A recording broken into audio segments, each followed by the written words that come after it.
nearly 40% of our budget here in Idaho goes to welfare programs.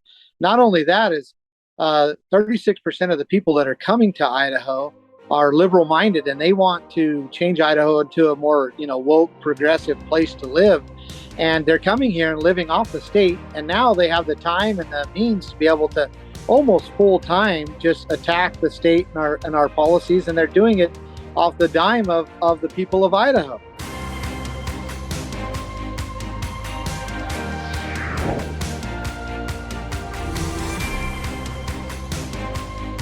Welcome, everybody, to Conversations That Matter. I am your host, Alex Newman, and I just got back from Idaho, and everywhere I went in Idaho, there are signs saying Ammon Bundy for governor.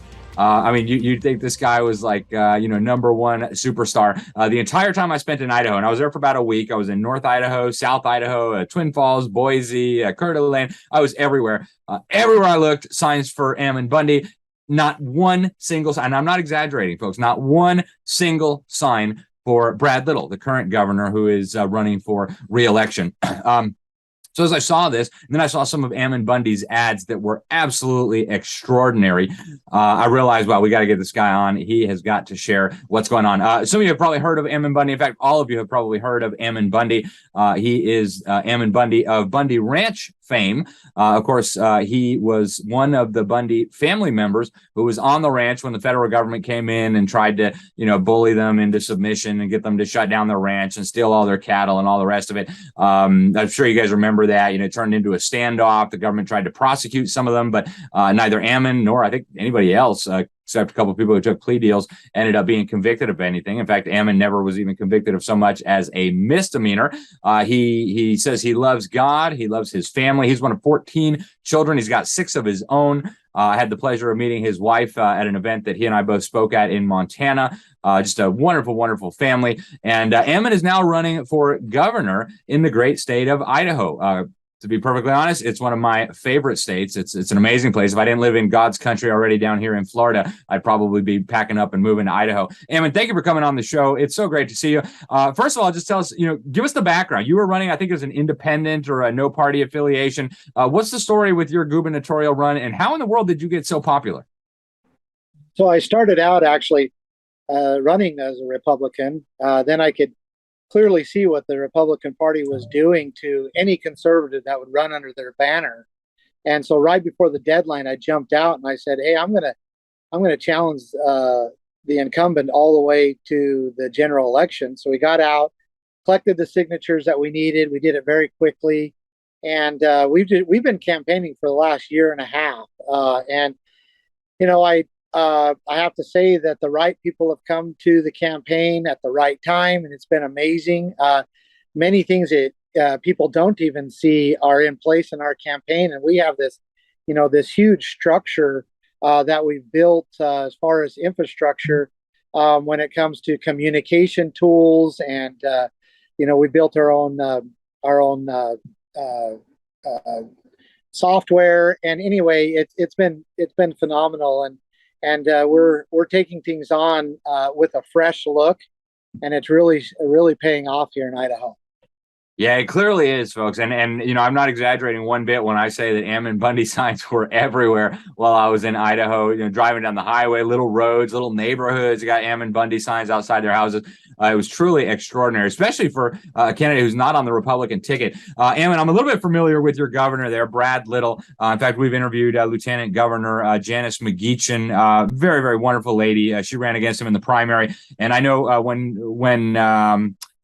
prior to all the election stuff, during the COVID stuff, Brad Little was issuing executive decree here, executive decree there, put a face diaper on, you're not allowed to go to the playground, etc. And then when he left the state briefly, Janice McGeachin, the lieutenant governor, rescinded all these crazy orders. Just absolutely hilarious. But so now it's come down to really you and him in this election. What distinguishes you from Brad Little? I mean, yeah, he's supposedly the Republican standard bearer because he's running on the Republican ticket. But what makes you guys so different? Well, besides him and I living in the same town, Emmett, Idaho, there's really not much that we are the same on. Governor Little has a perverted version of what government is, what government is supposed to do. I mean, and it's really that simple. He does not understand that the government is actually supposed to be there to be for the people. He's all about the government being there for large corporations, and he's part of the largest lobbyist group in Idaho, IACI, and that's been kind of his path during the pandemic, or whatever you want to call it, the COVID scare. Um, he implemented emergency orders, locked the people of Idaho down, and we were the first state in the entire United States to arrest pastors for having church service outside in Moscow, Idaho. That's We right. were Yeah, the those videos went Yeah, viral. The whole country saw that. That was totally crazy, and yet that was in Idaho. in Idaho, and it was all done under the authority of Brad Little's, lockdown orders and all of that. We were the state that arrested a mother for taking her children to the park. Sarah You know, Brady, we've had her on this show. yeah, she's has turned into quite the freedom fighter, and has really articulated what has happened in Idaho. So, and we're no different than some of these other conservative, or if you want to say Republican states, because for the last almost 40 years, the Republicans have controlled the Idaho Senate, the House, and the governor's office, and yet we're not the most conservative state in the United States. Our policies, our laws are not, in many ways, don't even follow the Republican platform. And so, I've just been, very vocal about being that conservative option, that conservative choice in Idaho, and it's certainly panning out. I mean, everywhere we're going, we're filling the rooms clear up. I just barely left a meet and greet that we thought, maybe we'd get 15, 20 people there, and we packed the room clear full. Just people are highly interested in what's going on and what we're doing, and obviously our messaging is working. Yeah, obviously it is. It's been truly incredible to see. And for folks out there, for some perspective, right, in Idaho, the governor was ordering all these mandates, and literally pastors were being arrested. For some perspective, I'm here in the state of Florida. We had one clown of a sheriff who thought it'd be a good idea to arrest a pastor for holding church. And our Republican governor here actually held a press conference, and he said, "You let that man go right now. Churches are essential. The government has no authority to shut down a church." So it kind of shows you a little distinction between Republicans, right? Not all Republicans are alike. For the folks out there who are listening via radio, you cannot see, but Ammon is actually in his campaign travel trailer, RV, or whatever. So for those of you on video, that's why the background, he's out on the hitting the pavement and campaigning. When we get back from the other side of the break, I want to show you guys some of the advertisements he has produced. But Ammon, before we go to break, we've got a break in about 2.5 minutes here. Some of your key issues, I want to hit some of them on the other side of the break too, but one of them is abortion. You did a phenomenal ad on this. We'll show it when we get back from the other side of the break, but tell us briefly, what do you think state governments ought to be doing when it comes to abortion? Well, we have a great opportunity here because the Roe versus Wade was overturned. The duty was pushed back down to the states, and yet we haven't had a state that's really stood up and said, "Hey, we're not going to allow that to happen here." In Idaho, we've had some, or in the states, we've had a little bit of movement, but no one that's actually put their foot down, said it's not going to happen here. And I believe that, that absolutely needs to happen. I'm going to, even though I'm not a fan of executive orders, I am going to issue an executive order declaring that life begins at conception, and that it is the state's duty to protect that life. And then I'm immediately going to be working with the legislature to either pass some legislation or even amend the Constitution to make sure that that does not happen, that legal abortions are not performed here in Idaho ever again. And there's just no room for anything else, in my belief. And I've had to defend that position many times throughout, touring Idaho, and every time I believe that I convince a tremendous amount of people that there is no right way to take the life of a baby. And I believe that is resonating with people, and even those that are kind of more on the exception. They're conservative, but they're kind of on the more of the exception side of things. I think that we are winning that battle in convincing people that there's just no right way. It's just not okay to take the life of a baby. Yeah. And as soon as you speak clearly, right, taking the life of a baby, it becomes much more obvious to people, right? Because the Democrats speak in euphemism. Oh, it's choice. It's reproductive health care. If you're so proud of your position, just say it honestly. You're talking about dismembering a little child limb from limb. Folks, we're going to go to break real quick here. But when we get back on the other side, we're going to keep talking to Ammon about what he plans for Idaho, the situation nationwide. Stay tuned.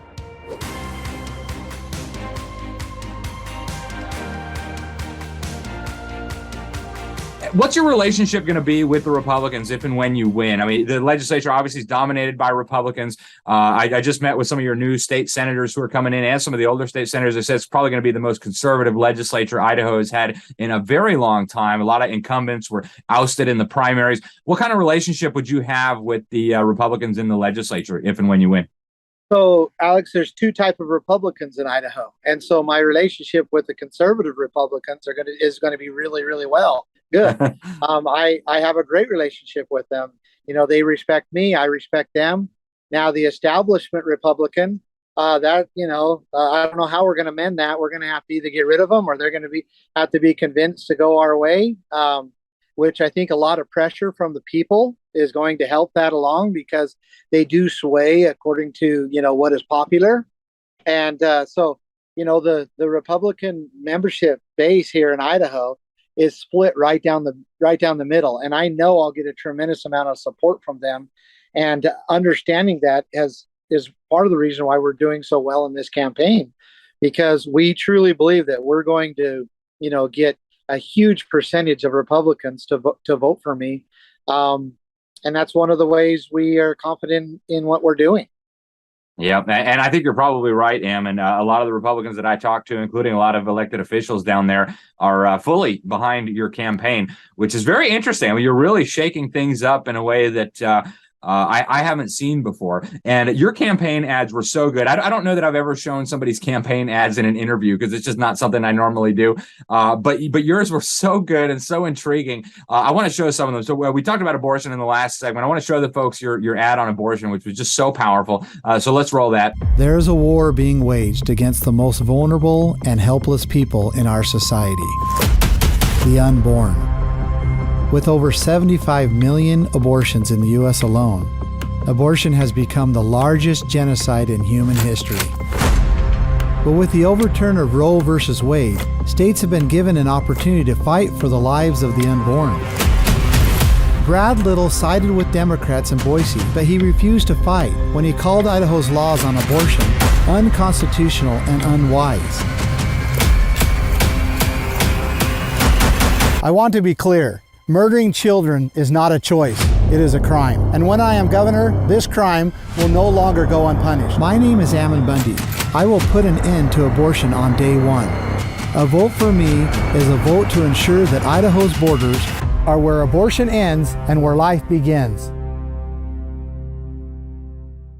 All right, that was some powerful stuff, Ammon. Another one of the ads that I saw while I was in Idaho that you produced had to do with the education of children. Obviously, this is a super hot issue across the country. It's what put the new governor of Virginia over the top.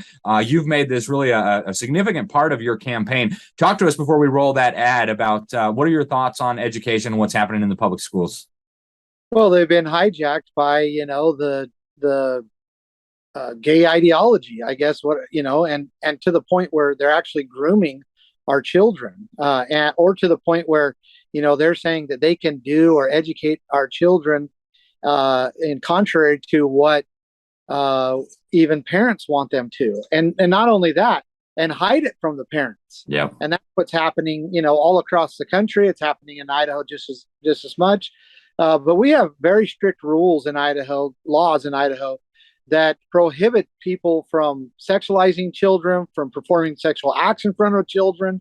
And I'm just making it very clear that we will not tolerate grooming. And we have a mess that we need to clean up. And I intend on doing that. Yeah. All right. Let's roll that ad. It was just it was so powerful. I wanted to show that to the folks out there. So let's roll that ad. Something is happening across America. And it isn't isolated to California, New York, or Washington, D.C. It's in our classrooms. It's in our libraries. It's online. It's in our streets. It's in our parks. And it's happening right here in Idaho. Our children are being groomed. Idaho's governor has not only remained silent, he is actively partnering with the corporations, lobbying groups, and state agencies who have overseen this perverse assault on our children. My name is Ammon Bundy, and when you elect me governor of Idaho, I will protect our children and use all means necessary to keep them safe from this perverse, sexualized ideology. It's time Idaho puts groomers where they belong. Again, really powerful stuff in that ad, Ammon.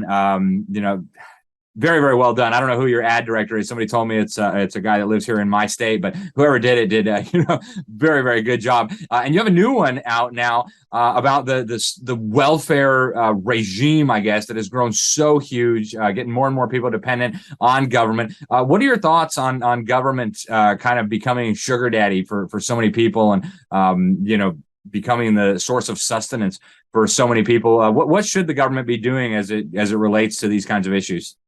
Well, it shouldn't be trying to create a welfare state or make it so that people are dependent on the state.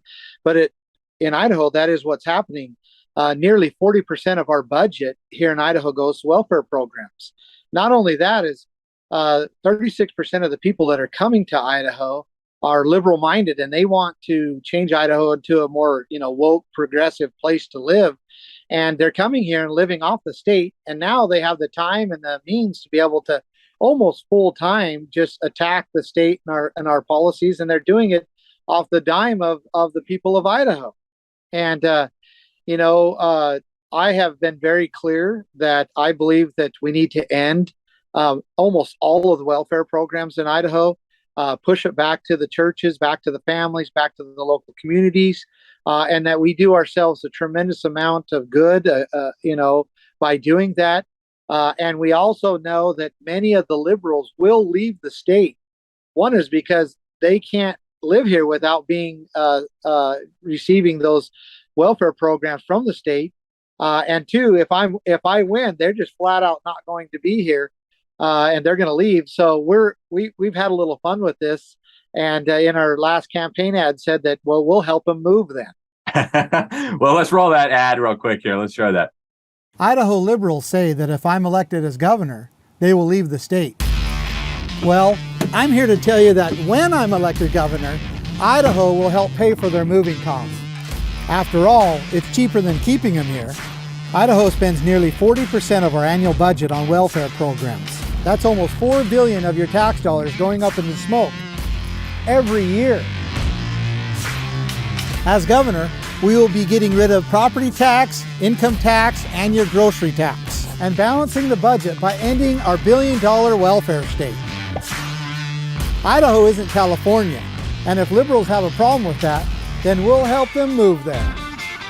After all, the moving costs will be only a fraction of the price to keep them here. No one is saying you have to leave, but if you're going to stay here, then you have to work like the rest of us. That is hilarious stuff, Ammon.